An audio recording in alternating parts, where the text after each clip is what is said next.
Hello, my name is John Chorok, and this is Crash Course History. Today we'll be talking about, wait for it, the Mongols. But not only them, but the social structure of medieval Europe, the Americans and trade, and also Islam. Specifically, wait for it,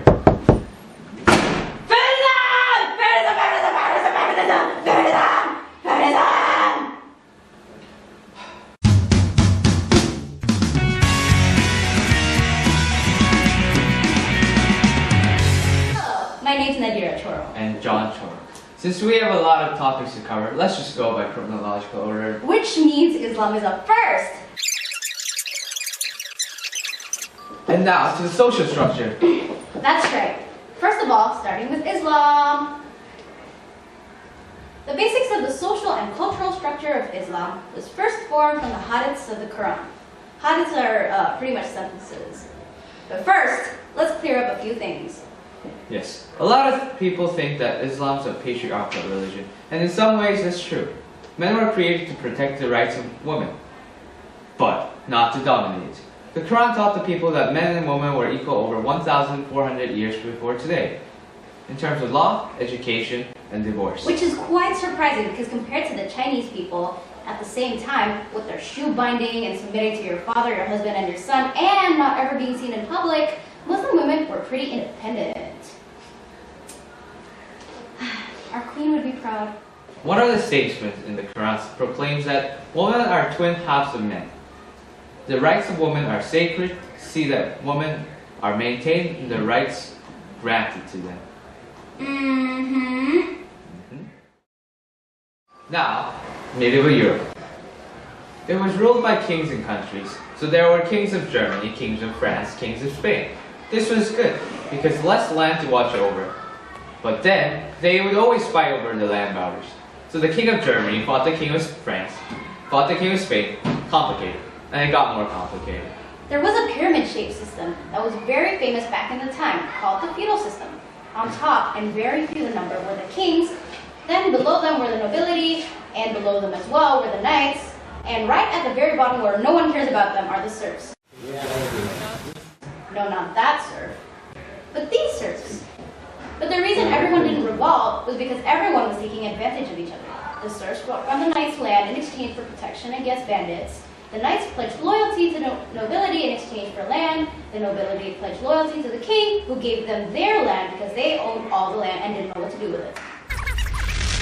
Wait, why are we at my house?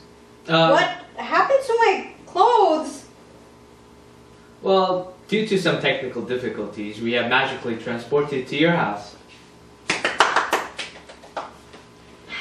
So, the Mongols? Everyone knows that the Mongols have had the largest empire in the world. I didn't. Well, then you're dumb. Read this book. Okay, anyway, the Mongols had the largest land empire in the world. People mostly credit their success to Genghis Khan. Well, that's not always the case, right, JY? What made this country of roughnecks and barbarians the perfect empire were these three characteristics. Go on, Nadira, explain it to them. Before Genghis Khan came into the world, the Mongols were mostly nomads who had to endure harsh weather conditions and being hungry for long periods of time. What made them tough and made them able to endure miles upon years of marching to their destinations. Plus, they had horses, so that helped. Not only that, they also had a very strong sense of loyalty and a hatred of foreigners, which made their bond to each other very, very strong. Besides, they had a strong sense of gender equality. And no discrimination of gender were present at that time. Ow! Okay. Everybody efficiently contributed to the empire's success, concluding in their huge success of conquest. Well, now we'll be talking about trade. Say what? Foolish little students?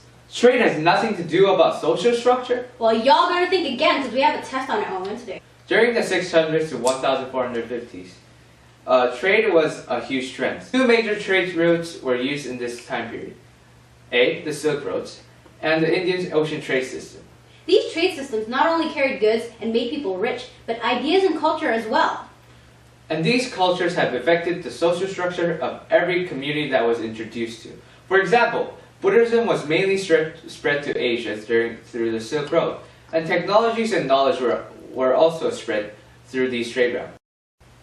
Yeah, ever wonder why Islam, a religion from the Middle East, has affected Indonesia and other Central Asian countries?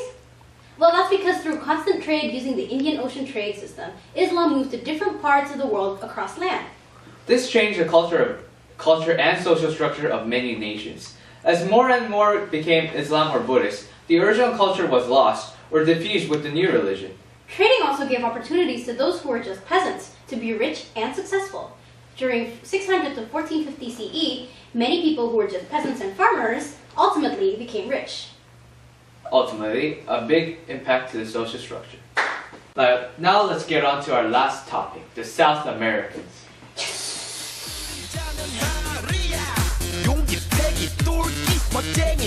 Hey! So, in the 1500s, there were the Aztec, Inca, and the Mayan Empire. The capitals of these empires had more population than any other European cities in Europe at the time, until the big white Spanish dudes came and wiped them all out with steel, armor, and horses. The Aztecs were huge in sacrifice, so they were always in constant war. The social classes of Aztecs were firstly starting with kings, the council, priests, merchants, and at the bottom, farmers and citizens. Well, that's it for today, folks. Please stay tuned for other themes of this time period by other groups.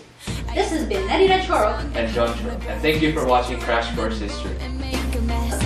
Okay, are we gonna teleport back to... We're just gonna stay here?